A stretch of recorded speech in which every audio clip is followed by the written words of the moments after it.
I'm Scarlett, a 28-year-old who just got married last year. I met my husband, Henry, at work, and after a 2-year office romance, we tied the knot. Upon marriage, I quit my job and rented an apartment near my in-laws' place, where we started our life together as a couple. Our relationship with my husband's parents was good initially.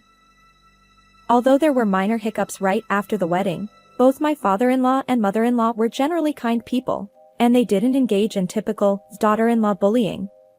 Since we didn't live together and maintained a reasonable distance, I thought we'd get along fine. However, shortly after getting married, I found myself caught up in a major incident that put my life in danger. It turned out that my seemingly gentle mother-in-law had been hiding an entirely different side of herself. In reality, from the time our marriage was decided until we officially started our newlywed life, there were constant disagreements with my in-laws. The issue arose when we went to announce our marriage, and my mother-in-law insisted on us living together. Both my husband and I wanted to spend our newlywed period alone, so we gently declined her request. However, my mother-in-law had been looking forward to living with her son after his marriage, and she lamented that her future plans had been ruined. She even cried, saying that her joy in old age had been shattered. Thankfully, my husband managed to convince her, and we avoided living together. But I couldn't help feeling anxious about how things would go with my in-laws in the future. I imagined that my forceful mother-in-law would find fault with everything I did. Perhaps she'd pressure us to have children soon. In my mind, she transformed into the stereotypical mean mother-in-law. However, my mother-in-law wasn't as bad as I had feared. Although we didn't live together, we had an agreement to have meals together at my in-laws' house once a week. She never imposed household chores on me and efficiently hosted us. My husband, being the eldest son, didn't face any pressure about being the heir, and they never asked about grandchildren. But there was a significant issue: my mother-in-law's cooking. As a dedicated teacher, she hadn't had time for elaborate cooking during her working years. After retiring, she decided to explore dishes she hadn't been able to make before. She taught herself various recipes and became completely obsessed with cooking. The issue is that my mother-in-law insists on having us try her new dishes, no matter what. Even though she lives with my father-in-law, he prefers simple, healthy flavors and avoids my mother-in-law's herb and spice-laden creations. So, it's mainly my husband and me who end up sampling her experimental menus during our weekly meals together. She proudly serves dish after dish, but unfortunately, they're not all delicious. When she asks for feedback, my husband gives honest comments, but as the daughter-in-law, I can't bring myself to say they're terrible. When she proudly claims, "I put extra effort into making these for you," all I can respond with is, "It's delicious." When I try to step into the kitchen and help, my mother-in-law guards her territory, refusing any assistance. Week after week, I endure her cooking. But eventually, my husband, fed up with the awful dishes, bluntly asked her to tone down the experimentation. Perhaps offended by his words, my mother-in-law stopped introducing new dishes during our meals. I breathed a sigh of relief, thinking I'd avoid any more strange culinary experiences, but she wasn't ready to give up just yet. When my husband is at work, my mother-in-law goes out of her way to bring food to our apartment and make me try it.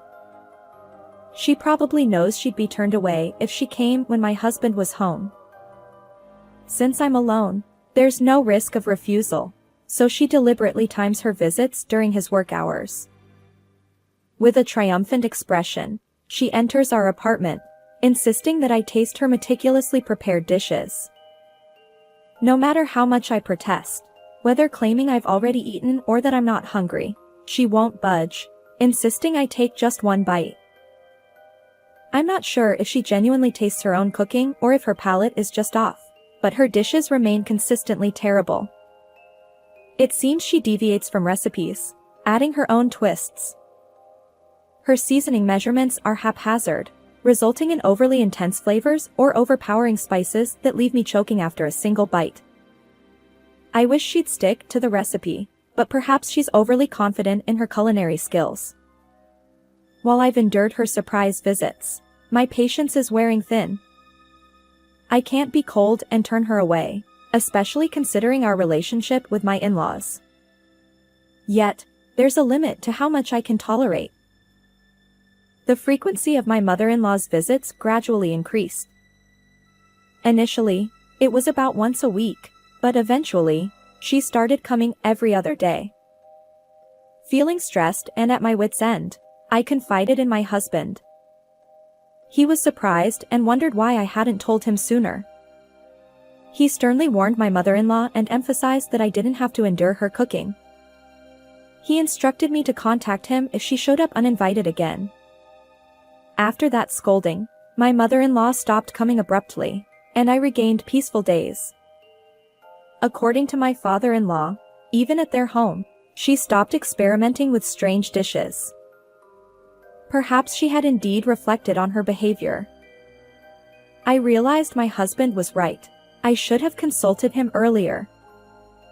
However, my mother-in-law wasn't one to be discouraged so easily. Exactly at noon, the doorbell rang, and to my surprise, my mother-in-law stood there holding a pot. My spine felt like it was freezing. I immediately reached for my phone to seek help from my husband, but unfortunately, he was away on a business trip that day, and I couldn't reach him right away. My mother-in-law seemed well aware of my husband's work schedule. She must have deliberately chosen the day of his trip to visit. With a beaming smile, she said, "I've made an authentic curry, and I'd love for you to try it, Scarlett." Despite feeling desperate, I suddenly thought I'd be okay this time. After all, curry has strong flavors naturally, so even if my mother-in-law had added extra seasonings, it wouldn't bother me too much. I decided to endure and began eating the curry she served, hoping she'd leave soon. She watched my reaction with a smile. The first bite tasted slightly bitter yet sweet, with a medicinal undertone, but it was bearable. I washed it down with tea. When she asked if I wanted seconds, I declined politely, claiming I was full. Satisfied that I'd eaten at least one serving, my mother-in-law left in a good mood. Being caught off guard by weird curry was better than enduring hours of shouting after resisting. Little did I know that I'd deeply regret sympathizing with my mother-in-law later. That evening, while shopping at the supermarket, I suddenly felt breathless and collapsed right there. I couldn't stand up straight, swaying with dizziness, and my limbs went numb. People around me noticed and called a store employee. My memory ends there. When I regained consciousness, I was in a hospital bed, with my worried husband looking down at me. Apparently, I had been urgently transported to the hospital after losing consciousness at the supermarket. The store employee had called an ambulance, and luckily, an acquaintance who happened to be shopping at the same time contacted my husband. He rushed over from his business trip. I couldn't fathom why I had suddenly collapsed. I had no pre-existing conditions, and until the day before, I felt perfectly fine. However, the doctor's explanation shed light on everything. Could it be nutmeg? According to the doctor, consuming large amounts of nutmeg can cause symptoms like difficulty breathing, dizziness, and vomiting. It perfectly matched the condition I experienced. If I had ingested a large quantity of nutmeg, there's only one thing that fits: my mother-in-law's curry.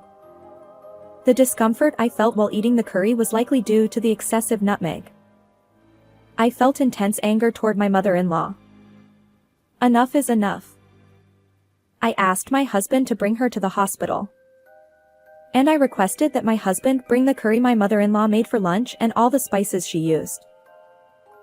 After a while, my husband escorted my in-laws to the hospital room. Scarlett, are you okay? He approached me with a worried expression. In stark contrast, my mother-in-law stood there, looking sulky. My husband showed the doctor the pot of curry he had brought, just as I had instructed. The doctor, seemingly detecting the smell, shook their head in disbelief. Why would you feed her something like this? If she had finished it, she might not have survived. Both my husband and I froze at the doctor's words. My father-in-law turned pale. However, my mother-in-law vigorously shook her head and presented an empty nutmeg jar. That's impossible.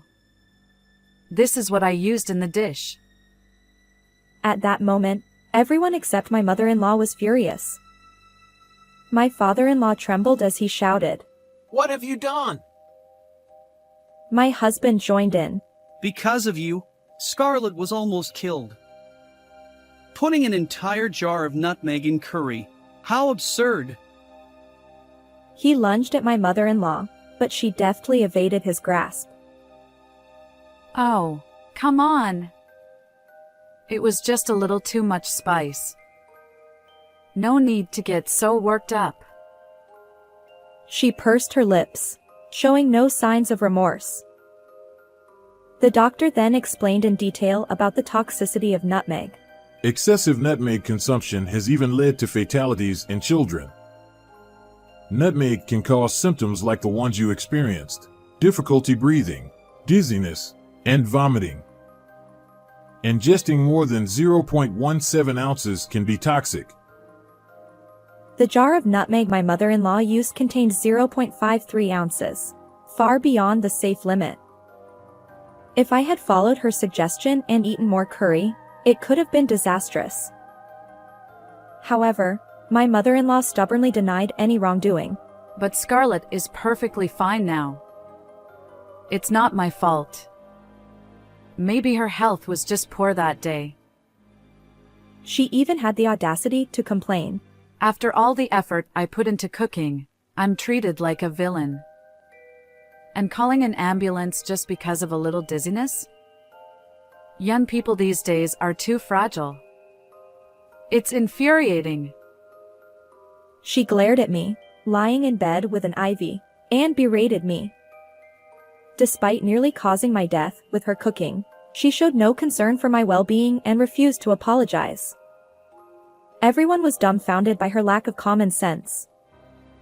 It seemed futile to say anything more. In the midst of our collective exasperation, my husband sighed and said, Enough. It's too dangerous to be near you. We're moving far away. My mother-in-law, wide-eyed, exclaimed, Moving? Why? My husband, frustrated, replied, Why? It's obvious. Scarlett's life was at risk, and you haven't shown any remorse.